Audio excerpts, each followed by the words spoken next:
the Florida Panthers, the game before Calgary, they played, I believe they played, I think Saturday, and they clobbered Columbus. It's not just like they went on a 5-game stretch. I think where only one team ever scored more goals than NHL history. They had an 8-game stretch. I think our friends at Sportsnet had a graphic during the broadcast on Tuesday night. Yeah, that's what I was talking. It was, I think, an 8-game span where they scored 50 or 51 goals. So like it was 50. But only 4 teams ever over an 8-game span had scored 50 plus goals. Those teams were from the 80s. Yeah. And then the Flames were, the Flames who had looked, I think the big criticism that we and many people had is the Flames looked like they were playing pond hockey against Florida in Florida. They weren't good defensively. They gave up the blue line. They did a bunch of things that they shouldn't be doing against a fast, smart, good team. And, they tried to play rope-a-dope with the Panthers in Florida, and they got knocked out.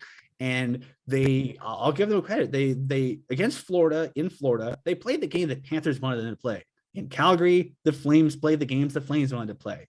They were better early. They bottled them up, and they played a really I was talking to a friend of mine the other day. We were chatting. It was actually during the game. The idea of let's see what happens in the third period, because the idea being, you go in against Florida with I forget what the lead was. Shane, if you can remember, let me know. It was either 3-1 or I think it was 3-1 going into the. It was 2-0. Sam scored, and then Moni got the tip in. Yes, so it was before the end of the second. It was 3-1 at the end of 2. 3-1 after 2, and the thought process was buckle up because Florida's going to have a push.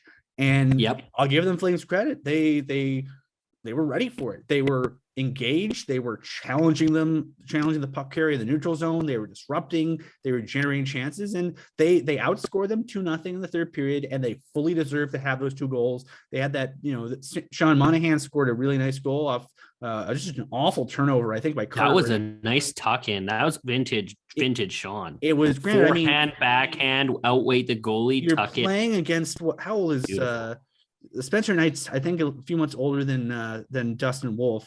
Same draft class, different rounds. And I think played at the same World Juniors together. He was the gold. They were 1-2 punch. They were the gold medal team. But Spencer Knight, 21-year-old goalie, and he looked a little bit shell shocked. And he went down too early and just made to look like a not great goaltender by Stan Bennett, or by Sean Monahan rather. Sean Monahan, But, man, that fourth goal. The Matthew Tkachuk tip that I need to describe this for all listeners that missed the game. I'm going to describe this with a lot of care and attention.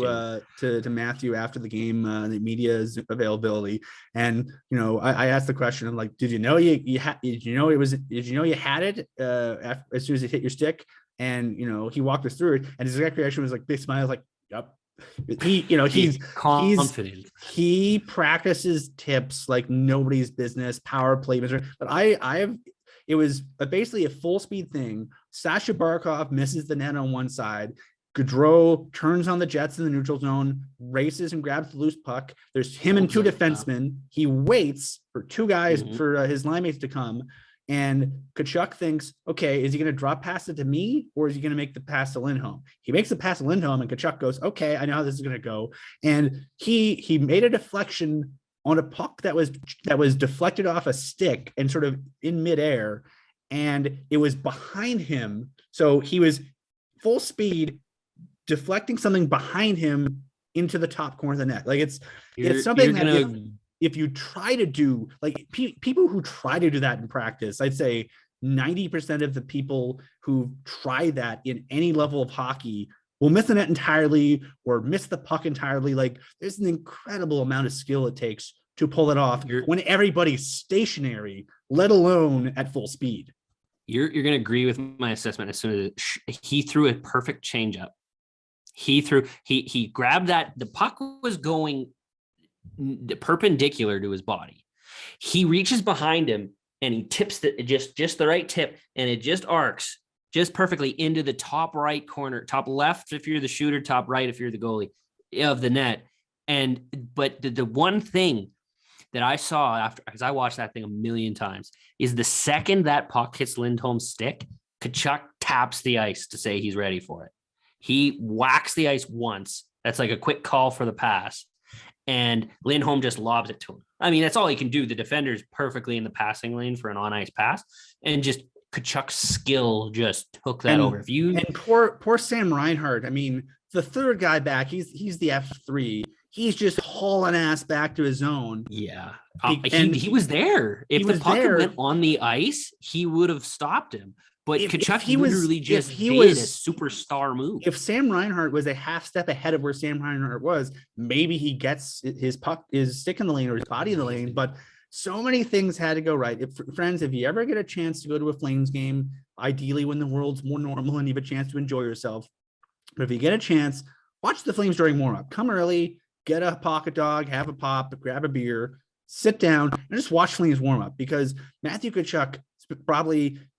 I imagine he probably spends, about a good 2 minutes of warm up just practicing tips. Like he does that every game. He does that at the beginning and end of every practice. The guy is a freaking machine. He's not wired like the rest of us. He's just really good at hockey. And I put him. I rate him very highly of Tipper. Pavelski's number one. Like Pavelski's in a tier of kind of his own.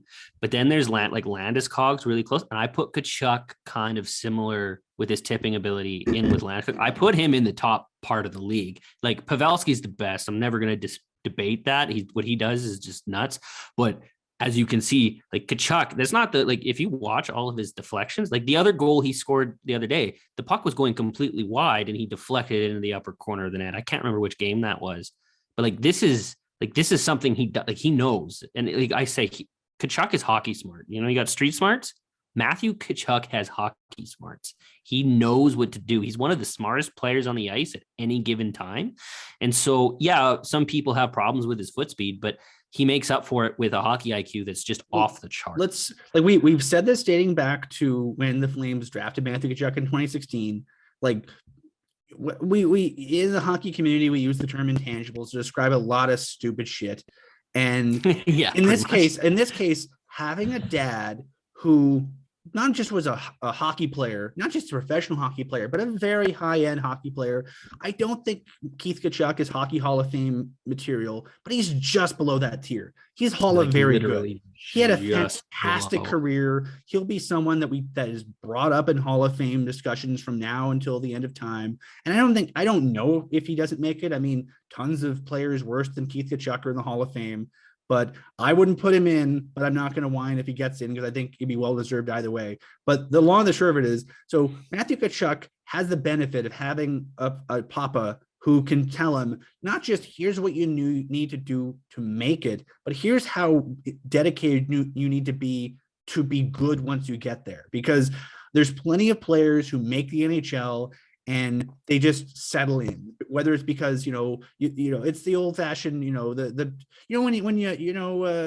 when you're traveling and you're rushing to make a plane and you're a little bit anxious the entire time you're going through security, you're like, I don't want to miss this plane. And then you get on the plane and you relax.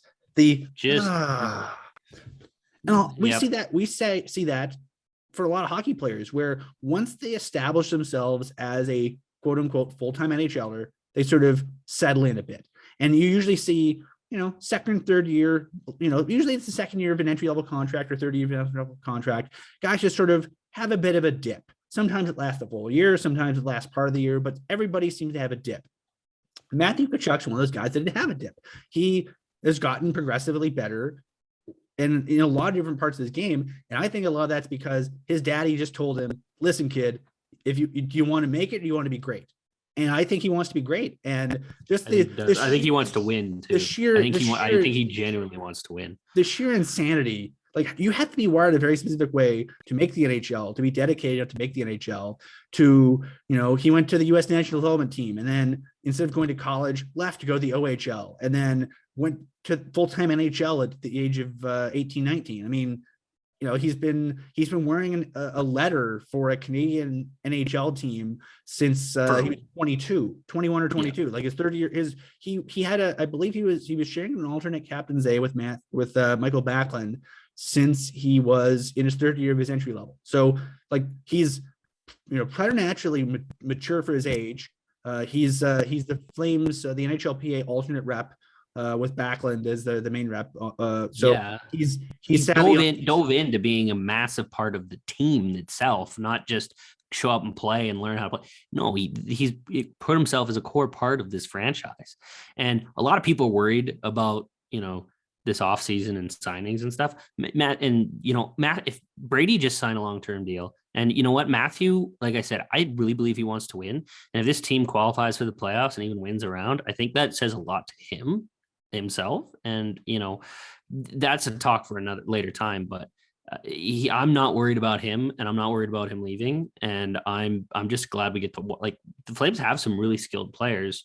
They could use a few more, but yeah, he's good at hockey. He's, we occasionally we're reminded in this market that, we're fortunate enough to be in a market where there's been some special players.